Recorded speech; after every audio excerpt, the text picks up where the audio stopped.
आप स्वर्ग जाएंगे ना जाएंगे इसका कोई गारंटी नहीं है।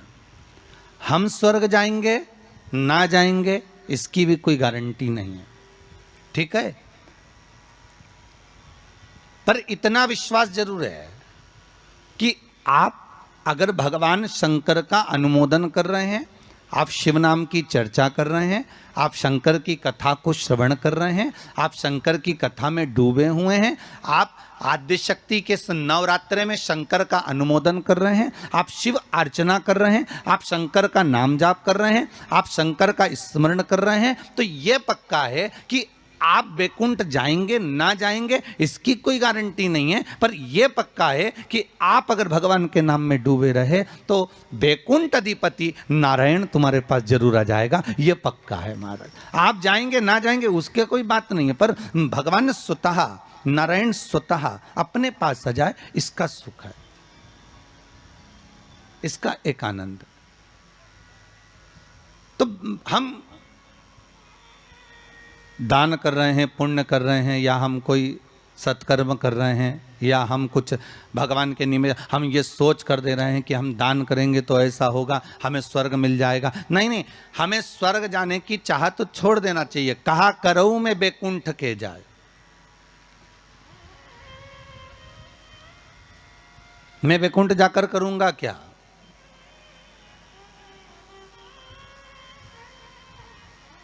बैकुंठ की चाह इस मन को नहीं होना चाहिए। मन को तो यह चाह होना चाहिए कि मैं भगवान का इतना भजन कर लूं कि बैकुंठ का नाथ, बैकुंठ अधिपति स्वयं नारायण, कैलाश पर रहने वाले मेरे शंकर, द्वारका में रहने वाला मेरा कृष्ण, गौलोक में निवास करने वाला मेरा परमात्मा स्वतः दौड़कर मेरे पास आ जाए।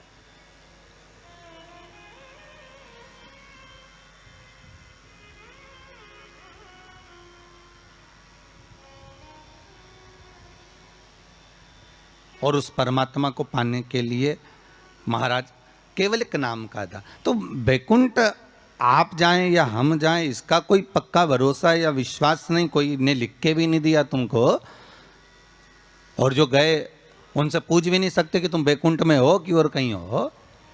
कि किसी ने फोन लगाया था गए हुए व्यक्ति को कि तुम कहाँ बैकुंठ में बैठे हो कि कहाँ हो, तो कोई बताने वाला भी नहीं है कि बैकुंठ गया कि नहीं गया, ये कुछ बोल भी नहीं सकते। पर एक बात और है महाराज, एक बात और अग्नि पुराण में कहा है कि किसी के प्राण छूटने के बाद अगर दुनिया के लोग जब उसको लेकर जा रहे हों, दुनिया के लोग उसको लेकर जाते समय दुनिया के लोग अगर बात कर रहे हो कि हाँ बहुत अच्छा था साहब, भगवत भजन में डूबने वाला था, स्मरण करने वाला था, दान करने वाला था, पुण्य करने वाला था, सत्कर्म करने वाला था, भगवान की भक्ति में डूबने वाला था, अच्छा व्यक्ति था, तो अग्नि पुराण कहती है ये मान लो कि वो जीव ने बैकुंठ का भाग ग्रहण कर लिया, वो बैकुंठ चला गया। और अगर किसी के जाने के बाद लोग कह रहे हैं अरे हाँ रे भैया अच्छा हुआ मर गया, बहुत प्राण खाता था, बहुत तकलीफ देता था, बहुत कष्ट देता था, बहुत परेशान करता था, बहुत दुख देता था, तो समझो कि हाँ भैया वो फिर नरक ही गया होगा, क्योंकि वो दुनिया को भी कष्ट देता है, वो दुनिया को भी कष्ट प्रदान कर रहा होता है।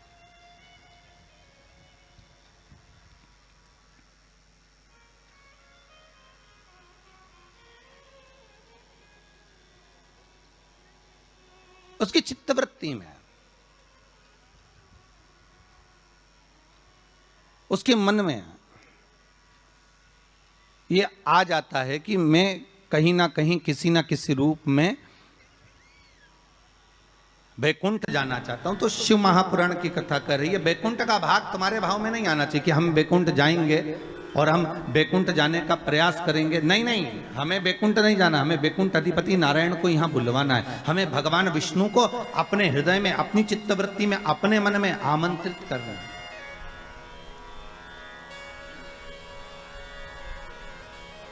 और जब भाव होगा महाराज,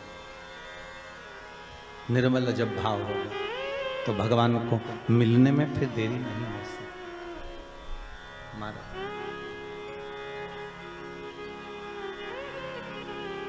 कहते हैं प्रेम से प्रभु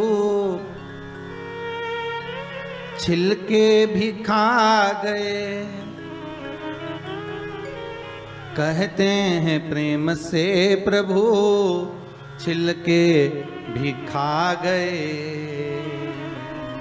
शबरी के झूठे बेर भी खाते रहा करो, दर्शन के नैन बांवरे दर्शन दिया करो। भाव कह रहा है,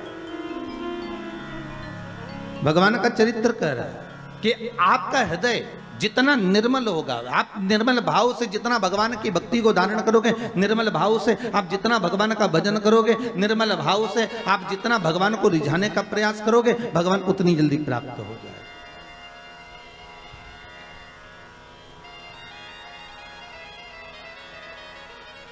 उतनी जल्दी।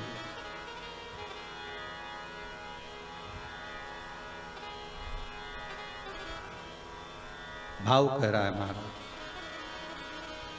कि ये जो भगवान ने जिह्वा हमको दी है, ये केवल इस कली काल से उबरने का एक साधन दिया। इस कली काल से उबरने का एक साधन, कली काल से निकलने का एक साध्य बनाया है कि केवल कि राम कहो मुख में जीवा है कि नहीं। महाराज ये केवल राम कहने के लिए, शिव कहने के लिए, भगवत स्मरण के लिए, भगवत नाम के लिए ये जिह्वा हमें प्रदान करेगी। केवल नाम स्मरण के लिए ये जिह्वा हमें दी गई है। और कलिकाल का साधन, कलिकाल का एक आनंद, कलियुग का एक भाव भगवत स्मरण का एक नाम है। शिव महापुराण की कथा कह रही है कि बैकुंठ जाने का भाव नाम है।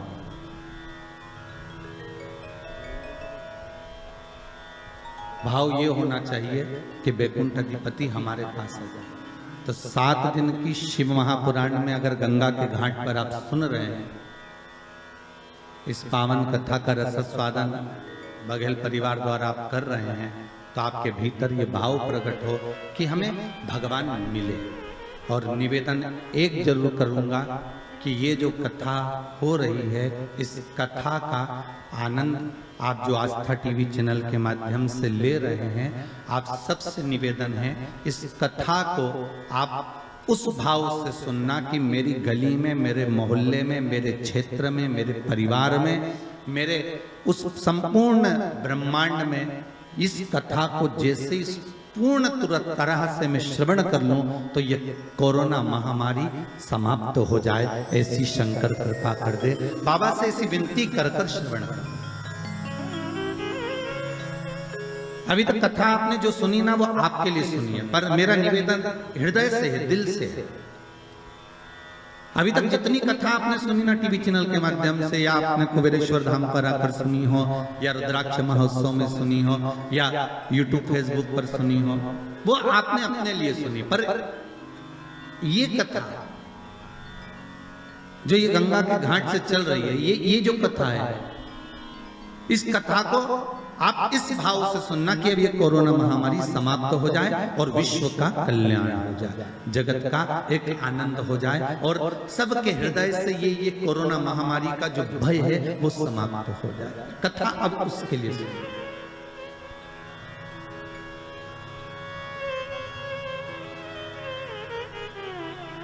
एक बार आद्य शक्ति मां जगत जननी जगदम्बा दुर्गा भवानी भगवान शंकर के पास जाती हैं और भगवान शिव से मां जगतजननी दुर्गा भवानी ने एक बात कही कि प्रभु सुनिए,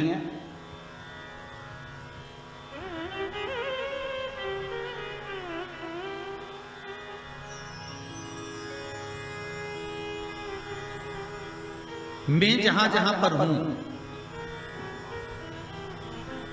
मां जगदम्बा कह रही है कि मैं जहां जहां पर हूं, प्रभु आप वहां वहां पर हो ना? शंकर जी बोले बिल्कुल, जहां शक्ति है वहां शिव है, मैं वहां पर हूं। तो जगत जननी जगदम्बा के मुख से निकल गया प्रभु, फिर जहां पर शिव है वहां पर भी शक्ति है, जहां शंकर है वहां स्वयं आदि शक्ति जगदम्बा पार्वती, मैं वहीं पर हूं जहां पर शंकर भगवान ने कहा सुन पार्वती, तू जहां पर है वहां पर शंकर है। मैं विश्वास रखकर इस वचन को निश्चित कर देता हूं कि जहां पार्वती है वहां शंकर है, वहां शिव है। पर पार्वती मैं ये नहीं कह सकता कि जहां शंकर है वहां पार्वती है।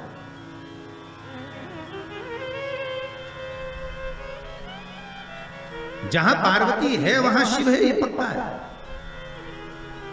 जहां पार्वती है वहां शंकर है, ये निश्चित है, ये पक्का है। पर जहां शंकर स्वतः है, जहां शिव है, वहां पार्वती हो, ये पक्का है। इसको मैं निश्चित नहीं कर सकता, इसको मैं पक्का नहीं कर सकता। पार्वती जी की आंखों से अश्रु बहने लगा। माता पार्वती के नयन अश्रु बह रहा है, और माता पार्वती के जब नयन अश्रु बह रहे हैं तो भगवान शिव ने पूछा क्या बात है पार्वती, हुआ क्या? आपकी आंखों में आंसू कैसे आ गए?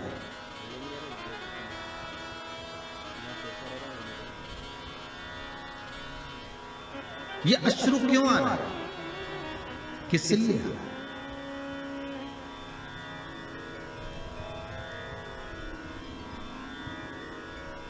आज हमारे यजमान कह रहे थे कि गुरुजी जरा हमारी धर्म पत्नी को समझाना, थोड़ा सा क्रोध कम करो। तो हमने कहा जरा तुम अपनी धर्म पत्नी से बात करवाइए। तो उन्होंने अपनी धर्म पत्नी से बात कराया, तो उनको देखकर लगा कि क्रोध तो करती होंगी, पर यह भी पक्का है कि इनका स्नेह पति के प्रति ज्यादा ही होगा। क्योंकि शिव महापुराण की कथा कहती है कि पार्वती ने शंकर भगवान से 2 वर मांगे थे काशी की भूमि में। पार्वती जी ने शंकर भगवान से 2 वर मांगे थे। पहला वर माता पार्वती ने शिव जी से मांगा था कि पहला वर दीजिए जिस पति पत्नी में झगड़ा हो उसमें प्रेम बहुत बढ़े। तो शंकर भगवान ने कहा तथास्तु। तो उसका एक असर तो आज दिख गया, ठीक है। मतलब जब बात सामने आ जाए तो समझ लो कि मतलब शिव जी ने जो वर दिया था वो गलत नहीं है, कि जहां पर प्रेम बहुत हो, पार्वती जी कर रही है कि ऐसा वर दो जहां प्रेम,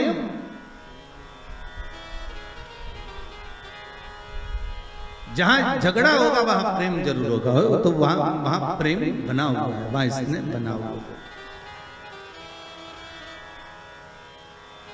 और दूसरा बार माता पार्वती ने मांगा था कि काशी में जो मरेगा, काशी में जिसके प्राण छूटेंगे, उसको गुरु मंत्र आपको देना पड़ेगा। इसलिए भारत की भूमि के सबसे ज्यादा मुर्दे, भारत की भूमि के सबसे ज्यादा शव अगर कहीं जलते हैं तो वो काशी में जलते हैं।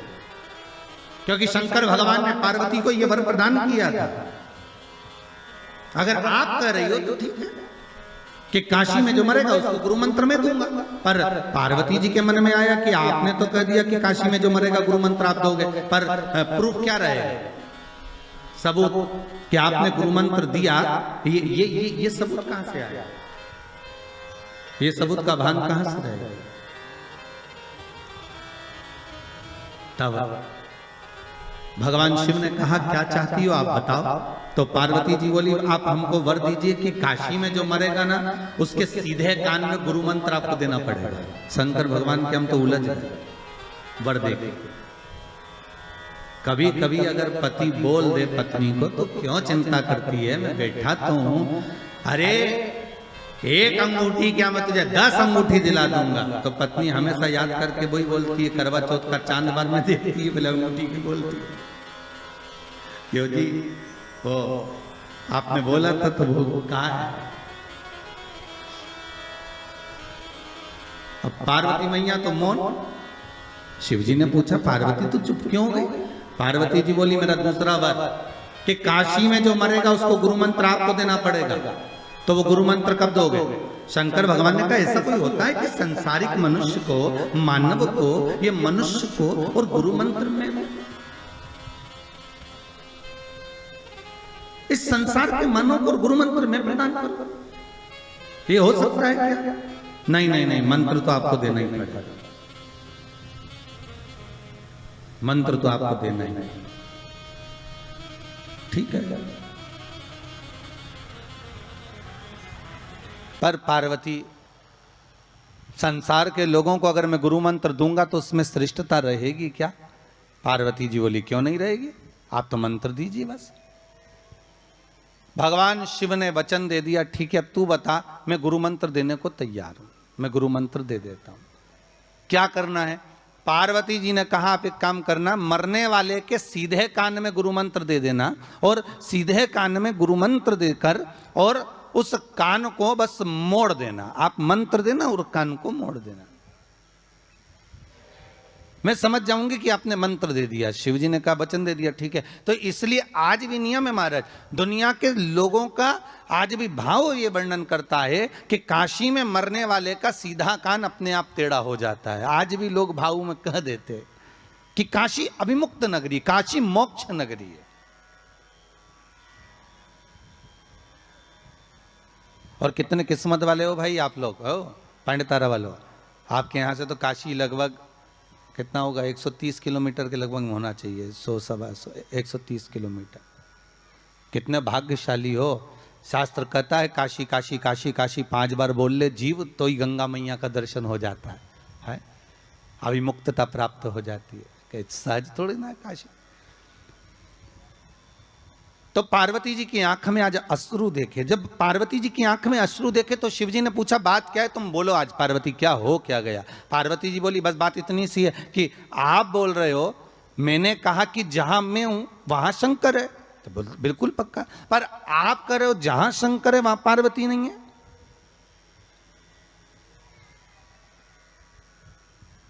जहां शिव है वहां पार्वती नहीं है,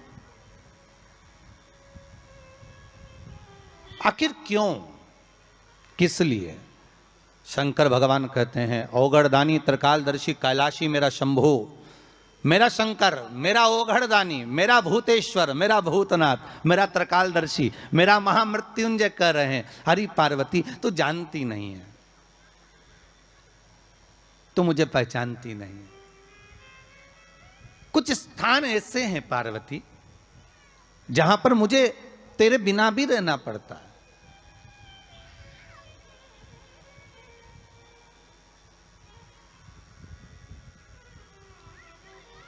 पार्वती जी ने हाथ जोड़कर निवेदन करा, प्रभु कोई एक स्थान ऐसा बता दो जहां शंकर हो और शंकर के साथ आद्य शक्ति पार्वती भी हो। जैसे आप कह रहे हो कि जहां पार्वती रहेगी वहां शिव रहेगा, पर जहां शिव है वहां पार्वती हो, तो कुछ एक स्थान ऐसा बताओ, वो स्थान हमको दे दीजिए। शंकर भगवान ने कहा वो स्थान है कुंभ, कलश। कौन सा स्थान? जम के बोलिए, कलश। कलश देखा है आप लोगों ने? कुंभ कलश।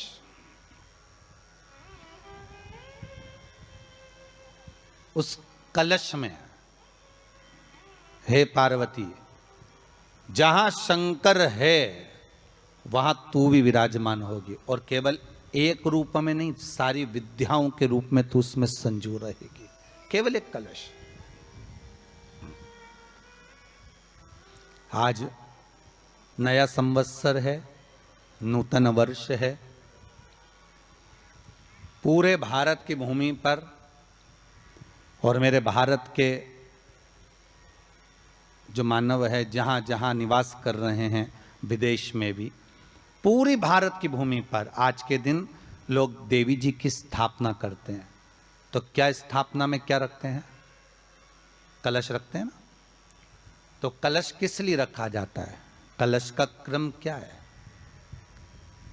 अपन ने अभी तक कथाओं में बहुत सुना शिव महापुराण में कि दिए का महत्व क्या है? अपन ने सुना दही का महत्व क्या है, जल का महत्व क्या है। पूरी शिव महापुराण में अपने अलग अलग महत्व को जाना है, पर यह नवरात्रे में जो शिव महापुराण की कथा शुरू हो रही है, नवरात्रे में जो शिव महापुराण की कथा को हम श्रवण करने के लिए बैठे हैं, इसमें हमारा एक संशय और मिटना चाहिए कि भारत की भूमि पर जब मां आद्य शक्ति की स्थापना होती है, मां जगतजननी को जब विराजमान किया जाता है, या चैत्र नवरात्रे में, शरदीय नवरात्रे में, आषाढ़ी नवरात्रे में, आदिकादिक पौष नवरात्रे में हम शंकर की, हम जगतजननी जगदम्बा की जब स्थापना करते हैं, या हम नूतन घर का प्रवेश करते हैं, या गणेश जी की स्थापना करते हैं, या कोई दुकान को प्रवेश करते हैं, या कोई शुभ कार्य करने के लिए अग्रण्य होते हैं, तो हम कलश की स्थापना क्यों करते हैं। आज शिव महापुराण में शुरुआत में अपन शिव और पार्वती की यही संवाद को लेकर चलते हैं।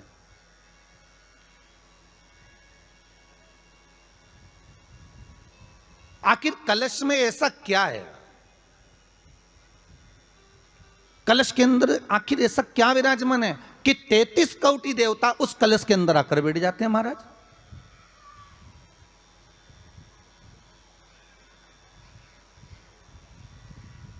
आप कोई यज्ञ करने जा रहे हो, आप कोई पोथी पुराण करने जा रहे हो, आप कोई अच्छा कार्य करने जा रहे हो, तो ब्राह्मण देवता कह देते कलश की स्थापना होगी, कलश की शोभा यात्रा निकलेगी, कलश यात्रा निकलेगी, कलश विराजमान होगा।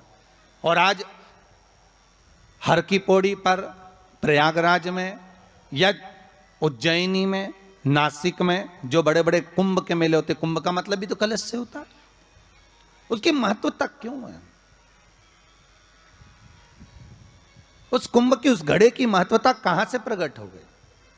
शिव महापुराण की कथा कहती है महाराज, भगवान ओघड़दानी शंकर स्वयं आद्य शक्ति जगदम्बा से कहते हैं कि जगदम्बा तू क्या चाहती है बोल। तो जगतजननी जगदम्बा कहती है कि जहां मैं हूं वहां शंकर है, ये आपने कह दिया, पर जहां शंकर है वहां पार्वती का होना जरूरी है। उसके लिए सिद्ध करने के लिए एक स्थान ऐसा बनाया जाए जहां पर शंकर विराजमान है और शंकर के साथ पार्वती विराजमान है। तो शिव जी ने कहा, पार्वती उसके लिए मैं तुझे एक सुंदर कलश का निर्माण कर देता हूं।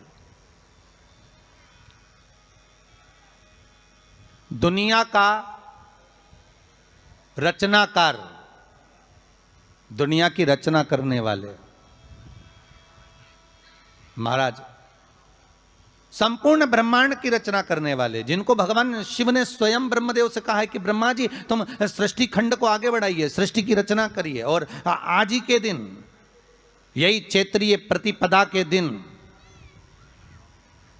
यही इसको कहते हैं नया संवत्सर, नया वर्ष।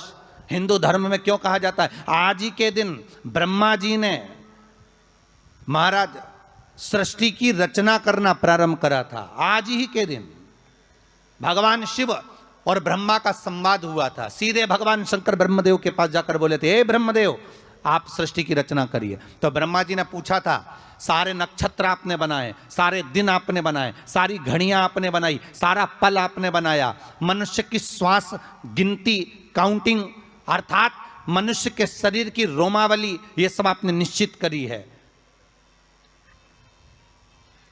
मनुष्य की कितनी धड़कन चलेगी, कितनी श्वास चलेगी, 21,600 श्वास जो मानव के शरीर से प्रतिदिन निकल रही है, 3.5 करोड़ रोम छिद्र जो मनुष्य के शरीर में बने हुए हैं, ये संपूर्ण बनाने वाले आप हो। एक एक घड़ी, एक एक पल, एक एक नक्षत्र, एक एक समय बनाने वाले आप हो, हर श्वास को बनाने वाले आप हो। तो आपसे मुझे कहना है कि एक निर्माणकर्ता ब्रह्मदेव, आप ब्रह्मा जी करें तो एक काम करो ना कि सृष्टि की रचना भी आप करो।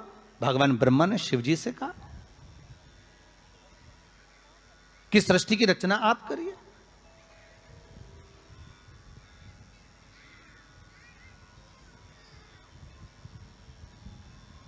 महाराज भगवान ओघड़दानी त्रिकालदर्शी शंभु कहते हैं, मेरा कैलाशी मेरा शिव कहता है, नहीं नहीं नहीं, नहीं। ब्रह्मदेव सृष्टि की रचना करने को तो हम कर दें, मना नहीं है, पर भगवान विष्णु की नाभि से आप प्रकट हुए हो।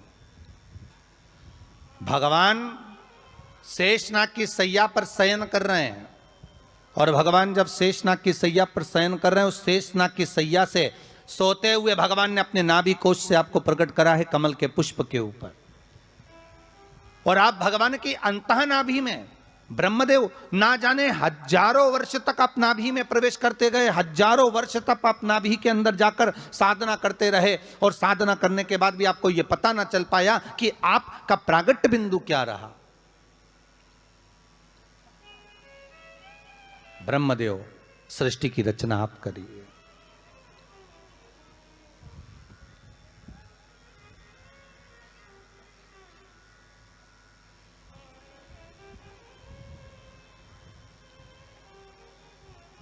ब्रह्मा जी कह रहे हैं, नाथ इस सारे ब्रह्मांड को रचना करना है, कर दूंगा, मना नहीं है, पर रचना करता भगवान ब्रह्मा जी कहते हैं कि मैं संसार को एकाग्रित करूं, उससे पहले 33 कोटि देवताओं को मुझे एकाग्रित करना है, और सारे 33 कोटि देवता एक जगह पर आकर विराजमान हो जाएं, ऐसी कोई व्यवस्था करना है। शंकर भगवान ने कहा बनाओ ब्रह्मदेव, तुम निर्माण करो। ब्रह्मा, शास्त्र कहता है कि भगवान शिव स्वतः, शंकर तो शंकर है, भगवान शंकर ने एक मट्टी का सुंदर सा भाग ढेला एकत्रित करा, उस ढेले से भगवान ने एक सुंदर कुंभ का निर्माण करा, एक सुंदर कलश का निर्माण करा।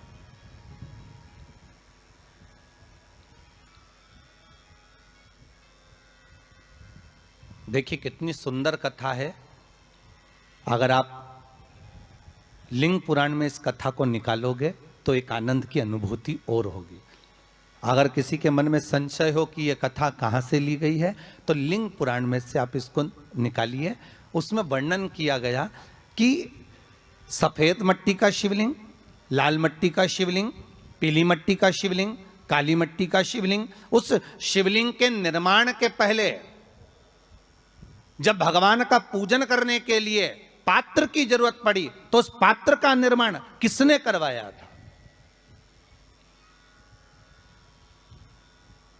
और सबसे पहला पात्र निर्मित, सबसे पहला पात्र का निर्माण, ये तांबा, सोना, चांदी, पीतल, इनके पात्र तो बाद में बने साहब। सबसे पहला पात्र बना ही काय का था?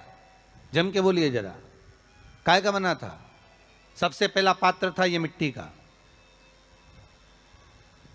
आज भी हिंदू धर्म में भले तुम्हारे घर में सोने के कलश हो, भले चांदी के कलश हो, भले तुम्हारे घर में पीतल और तांबे के पात्र रखे हों, पर आज भी अगर ब्राह्मण कहेंगे कि हमें कोई यज्ञ करना है, अनुष्ठान करना है, हमें ये स्थापना करना है, तो ब्राह्मण एक ही बात कहेंगे कि तांबा, पीतल, चांदी के हमें पात्र नहीं चाहिए। ब्राह्मण कहेगा मैं मिट्टी के कलश लाकर रखो।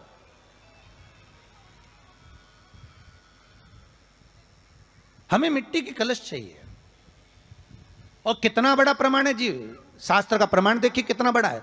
आप किसी दूसरे घर में जा रहे हो, आप अपना घर छोड़कर और दूसरे मकान में जा रहे हो, और आपको लगा कि मैं इस घर में अब 15-20 दिन नहीं आऊंगा, 1 महीना नहीं आऊंगा, तो शिव महापुराण की कथा कितना सुंदर कहती है कि अगर आप जा रहे हो और आपको ऐसा भय लगता है कि इस मकान में कोई दूसरी प्रवेश ना करे, कोई दूसरा जीव ना आ जाए, इस मकान में कोई अंतरात्मा ना आए, इस मकान पर कोई टोना ना करे, इस मकान में कोई टोटका ना करे, इस मकान में कोई जादू ना करे, तो उसके लिए शिव महापुराण की लिंग पुराण वर्णन करती है कि मात्र एक मट्टी का कलश, उस मट्टी के कलश में एक महाराज थोड़ा सा धान भरकर, उसमें एक सिक्का, 1 रुपया उसके अंदर डालकर और एक बेलपत्र उसके अंदर डालकर, उसको उसके एक दिए से या प्लेट से या नारियल से उसको रखकर एक स्थान में ईशान के अंतर्गत उसको रखकर चले जाइए। उस मकान में ना तो कोई भीतर प्रवेश कर सकता है, उस मकान में ना कोई टोना कर सकता है, उस मकान में ना कोई टोटका कर सकता है, उस मकान में ना किसी की नजर लगती है।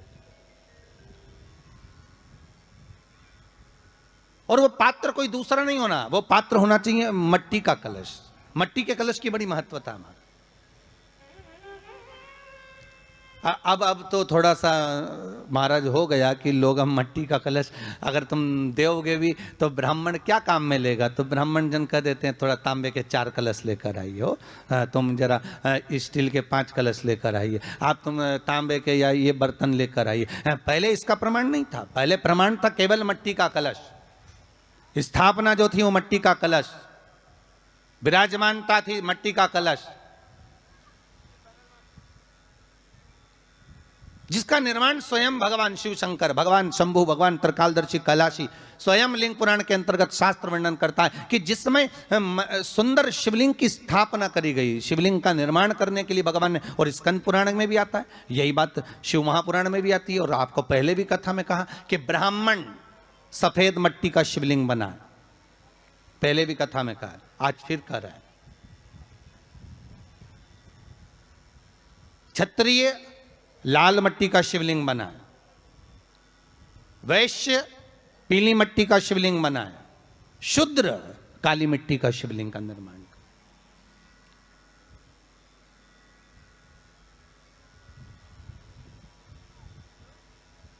काली मट्टी का शिवलिंग का निर्माण कर।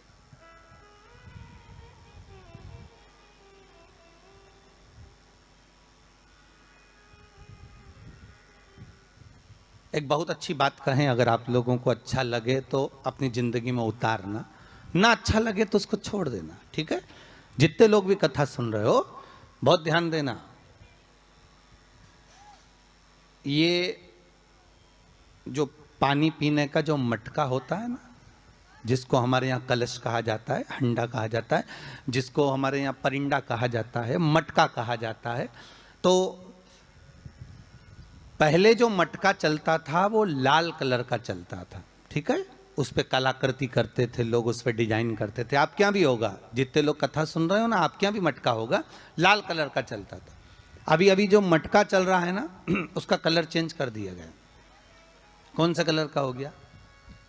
वो काले कलर का बेचने लगे। तो वो बेचने वाला क्या कहता है कि साहब ये सफेद, ये लाल जो मटका है ना, इस मटके से मजबूत अगर कोई मटका है तो वो काला है। बोलो सही है कि गलत है? अरे बोलो तो सही है ना। आप कभी जाओगे बाजार तो कह देगा, कुमार भी कह देगा, ये जो मटका है ना लाल वाला, इस लाल वाले मटके से मजबूत ये काला वाला मटका है, ये काला मटका है। और महाराज इससे पानी ज्यादा ठंडा ये कर देगा। पर शिव महापुराण की कथा, लिंग पुराण की कथा कहती है, और अगर आपने बैसाख मास की कथा को श्रवण कराओ, बैसाख की एक कथा होती है, उसको अगर आपने श्रवण करा तो उसमें वर्णन आता है कि घर के अंदर जहां पर आप पानी पीते हो, जिस स्थान पर अन्नपूर्णा निवास करती है, जिस स्थान पर अन्नपूर्णा का वासा होता है, रसोई घर में जहां पर भोजन बनता है, उस स्थान पर काला मटका नहीं रखा जाता। काला हंडा, काला मटका उस स्थान पर नहीं रखते। पर आज फैशन के हिसाब से, अरे साहब वो ये मटका थोड़ा कम ठंडा पानी देगा तो ये मटका ज़्यादा ठंडा पानी देगा, तो उसको काले मटके को रखें। पर हमारा शास्त्र कहता है काला मटका लोग रखते कहाँ थे? पहले जो शास्त्र रीति थी, उस काले मटके को रखते थे जब मकान बनता था, जब प्रॉपर्टी बनती थी, जब जमीन बनती थी, जब जायदाद बनती थी, संपदा बनती थी, तो उस स्थान पर उस काले मटके को केवल नजरोटे के लिए, केवल हाय के लिए, केवल नजर के लिए रखा जाता था। उसको लोग लेना पसंद नहीं करते। पर आज के व्यक्ति को अगर कह दिया जाए कि ये दो मटके रखे हैं साहब, लाल भी है और काला भी है, तो कौन सा पसंद करेगा? वो काला वाला ही दे दीजिए साहब, ये पानी ज़्यादा ठंडा करेगा, उसकी श्रेष्ठता रहेगी। नहीं, शिव पुराण कह रही, भगवान कुंभ का निर्माण कर रहे हैं, भगवान कलश का निर्माण कर रहे हैं, और भगवान स्वयं ब्रह्मदेव कर रहे हैं कि आप ऐसा निर्माण कर दो जिसमें 33 कोटि देवता स्वतः विराजमान हो जाए। तो भगवान ने उस कलश का निर्माण कर दिया। अब कलश का निर्माण करा तो स्वयं भगवान ब्रह्मदेव बोले, प्रभु इस कलश के अंदर मेरा स्थान कहाँ है? मेरा स्थान कहाँ है?